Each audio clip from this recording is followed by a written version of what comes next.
Good morning students. Class 7th Hindi medium computer part 3 lesson 3 page maker 7.0 में page banana making pages in page maker 7 क दिया गया है। सही विकल्प पर सही का चिन्ह लगाइए। पहला दिया गया है आपको एक शब्द संसाधक नहीं है। सही उत्तर है आपका पेज मेकर। दूसरा दिया है पेज मेकर में सभी पाठ या तो पाठ फ्रेम में या में निहित है। सही उत्तर है आपका ब्लॉक। तीसरा एक टेक्स्ट ब्लॉक होना चाहिए। सही उत्तर है आपका आयताकार। चौथा है प्लेस कमांड महत्वपूर्ण विधि है। सही उत्तर है आपका प्राथमिक। पांचवा है टूल का उपयोग पृष्ठ के एक क्षेत्र को बढ़ाने या कम करने के लिए किया जाता है। सही उत्तर है आपका जूम। ख दिया है रिक्त स्थानों की पूर्ति कीजिए। पहला टूल बॉक्स आइकनों आप क ग ड म ड के उपयोग कर सकते हैं, उपकरण का प्रतिनिधित्व करते हैं। ये कंप्यूटर में जो हम कीबोर्ड में शब्द यूज़ करते हैं ना, वो दिए गए हैं आपको। दूसरा है पॉइंटर टूल का उपयोग टेक्स्ट ऑब्जेक्ट्स और ग्राफिक्स को चुनने, स्थानांतरित करने और आकार बदलने के लिए किया जाता है। पहले रिक्त स्थान में आएगा टूल बॉक्स, दूसरे रिक्त स्थान में आएगा पॉइंटर टूल। तीसरा है घर्षण उपकरण का उपयोग 360 डिग्री के माध्यम से वस्तुओं को चुनने और घुमाने के लिए किया जाता है। तीसरे रिक्त स्थान में आएगा घूर्णन उपकरण। चौथा है टेक्स्ट टाइप करने के लिए टेक्स्ट का चयन और संपादन करने के लिए उपयोग किया जाता है। चौथे रिक्त स्थान में आएगा टेक्स्ट टूल। पांचवा है जूम पृष्ठ के एक क्षेत्र को बढ़ाने या कम करने के लिए उपयोग किया जाता है। रिक्त स्थान में आएगा जूम। अगला प्रश्न दिया गया है आपको ग सही अथवा गलत लिखिए। पहला दस्तावेज सेटअप में निर्दिष्ट मार्जिन मास्टर पर लागू होते हैं। सही। दूसरा पेज मेकर आपके द्वारा खोले गए पिछले 15 प्रकाशनों पर नज़र रखता है। गलत। तीसरा एक छवि फाइल सहित प्रकाशन का आकार बढ़ जाता है। सही। चौथा दिशा निर्देश कागज पर मुद्रित नहीं होते। सही।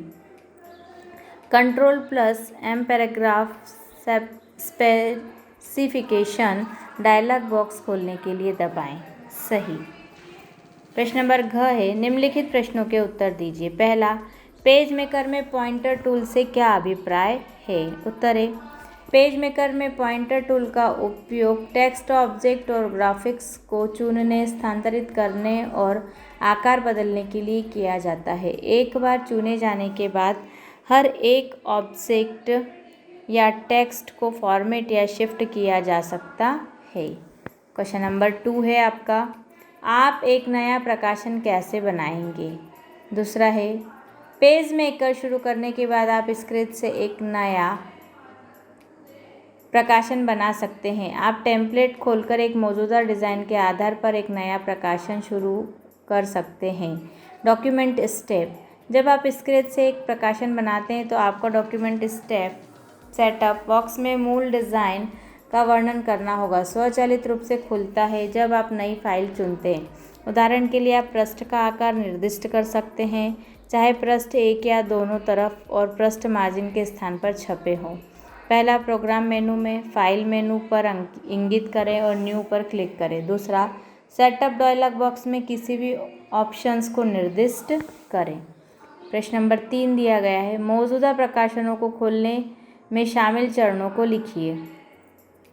तीसरा है मूल संस्करण या पेज मेकर 7.0 की प्रकाशन की एक प्रति खोलने के लिए फाइल के बाद ओपन का प्रयोग करें। पेज मेकर आपके द्वारा खोले और सेव किए गए अंतिम 8 प्रकाशनों को ट्रैक करता है और उन्हें फाइल रिसेंट पब्लिकेशंस में प्रदर्शित करता है। फाइल मेनू चुनें और ओपन पर क्लिक करें। उस प्रकाशन का चयन करें जिसे आप खोलना चाहते हैं।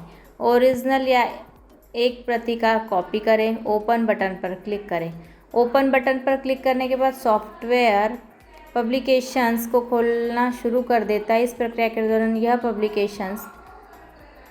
पब्लिकेशन के विभिन्न लिंक और पब्लिकेशन में उपयोग किए जा रहे विभिन्न फ़ॉन्ट की टेक्स्ट जांच करता है। यदि आप एक पब्लिकेशन खोल रहे हैं जिसमें बाहरी पाठ या ग्राफिक्स फाइलों के लिंक है और यह फाइल स्थित नहीं हो सकती है तो यह लास्ट लिंक डायलॉग बॉक्स प्रदर्शित करेगा। लिंक को अनदेखा करने के लिए फाइल का स्थान निर्दिष्ट करने या पेज मेकर को सूचित करने के लिए इस संवाद बॉक्स का उपयोग करें। हाल ही में प्रकाशनों को खोलने के लिए फाइल मेनू चुनें और हाल के पब्लिकेशंस पर क्लिक करें। इस प्रकाशन का चयन करें जिसे आप खोलना चाहते हैं। प्रश्न नंबर 4 है, निम्नलिखित उपकरणों के कार्यों को लिखिए। Rectangle tool, ellipse tool, rotating tool, line tool, constraint tool, cropping tool, hand tool, zoom tool.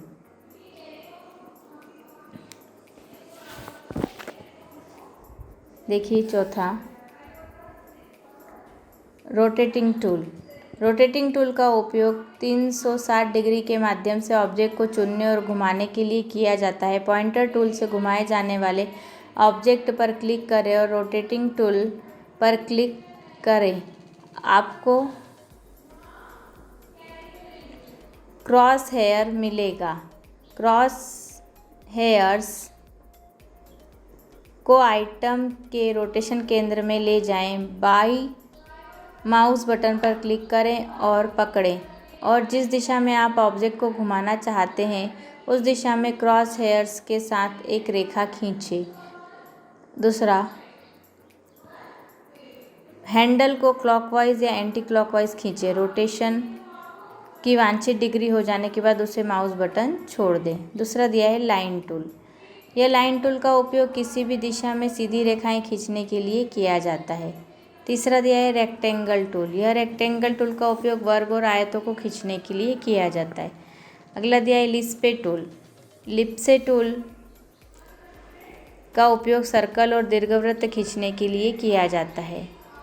Polygon tool, बहुभुज को खींचने के लिए पॉलीगन टूल का उपयोग किया जाता है। हैंड टूल, हैंड टूल का उपयोग पेज को वृत्त करने या हाइपरलिंक का पूर्वावलोकन और परीक्षण करने के लिए किया जाता है। टेक्स्ट टूल, टेक्स्ट टूल का उपयोग टेक्स्ट को टाइप करने, चुनने और संपादित करने के लिए किया जाता है। चयनित पाठ को प्रारूपित करने के लिए इस आइकन पर डबल क्लिक करें। क्रॉपिंग टूल, आयातित ग्राफिक्स को ट्रिम करने के लिए क्रॉपिंग टूल का उपयोग किया जाता है। इस तरह से तस्वीरों को क्रॉप या रीसाइज किया जा सकता है। कंसंट्रेट लाइन टूल, इसका उपयोग ऊर्ध्वाधर या क्षैतिज रेखाओं को खींचने के लिए किया जाता है।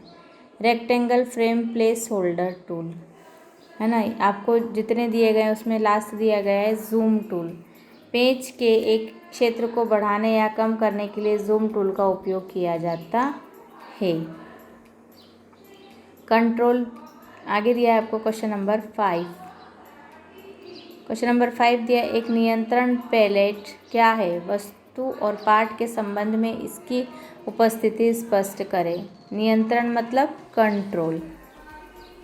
देखिए उत्तर, कंट्रोल पैलेट ऑब्जेक्ट, यदि कोई ऑब्जेक्ट चुना गया है तो अप्लाई बटन वर्तमान में चयनित ऑब्जेक्ट या टूल को इंगित करता है। 3 आयामी दिखाई देते हैं। ऑब्जेक्ट में संशोधन लागू करने के लिए क्लिक किया जा सकता है।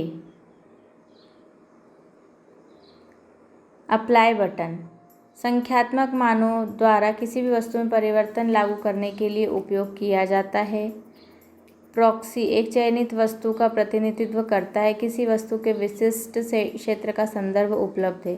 साइज कंट्रोल किसी वस्तु की चौड़ाई और ऊंचाई में परिवर्तन है ना, इसका विकल्प क्या है? 0.1 इंच होता है। पेज पोजीशन एक्स का प्रतिनिधित्व करता है।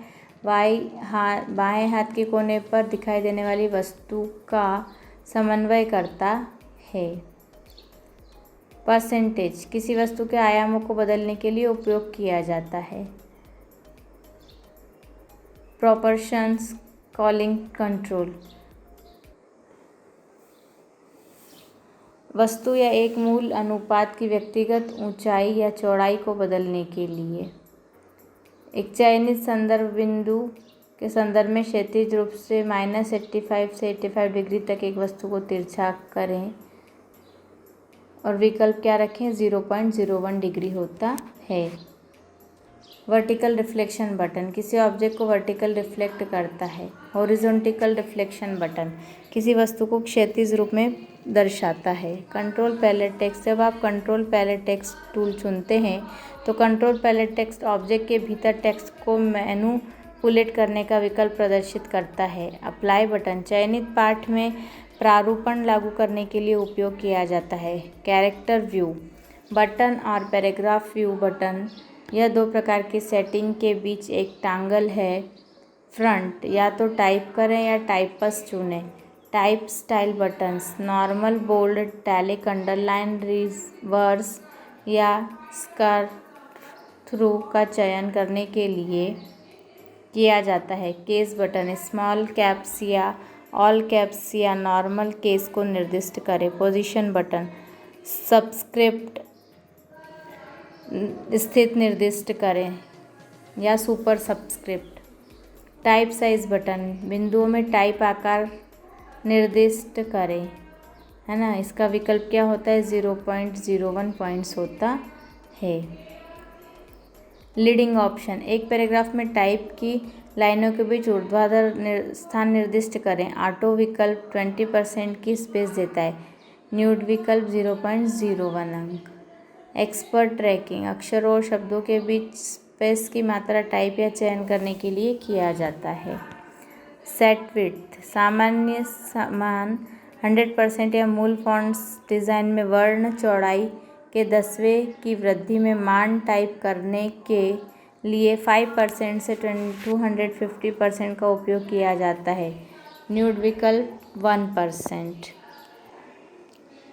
अगला दिया है आपको कैरिंग स्पेस के 0.001 तक सटीक वृद्धिशील वृद्धि